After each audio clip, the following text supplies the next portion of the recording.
കാത്തിരിപ്പിന് വിരാമം. ഉദ്ഘാടനത്തിനൊരുങ്ങി ചിറയ്ക്കൽ പാലം. ഫെബ്രുവരി 11-ന് മുഖ്യമന്ത്രി പിണറായി വിജയൻ ഓൺലൈനായി ഉദ്ഘാടനം നിർവഹിക്കും.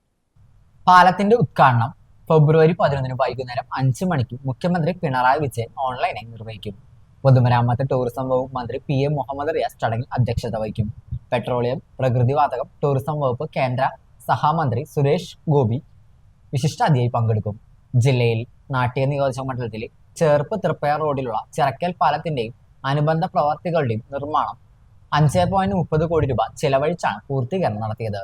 ചടങ്ങിൽ CC Mukundan MLA, Anthikad block panchayat president Jyothi Lakshmi Vasanthan, Chazhoor grama panchayat president Shilly Jijumon, Chazhur ഗ്രാമപഞ്ചായത്ത് വൈസ് പ്രസിഡന്റ് TS ഷാജി, ജില്ലാ പഞ്ചായത്ത് അംഗം KP സന്ദീപ്, ബ്ലോക്ക് പഞ്ചായത്ത് അംഗങ്ങൾ, ഗ്രാമപഞ്ചായത്ത് അംഗങ്ങൾ, സ്റ്റാൻഡിംഗ് കമ്മിറ്റി ചെയർപേഴ്സൺമാർ, പൊതുമരാമത്ത് വകുപ്പ് പാലം ഉപവിഭാഗം assistant executive engineer NG Binu, assistant engineer VN Deepa, മറ്റ് ഉദ്യോഗസ്ഥർ, ജനപ്രതിനിധികൾ എന്നിവർ പങ്കെടുക്കും.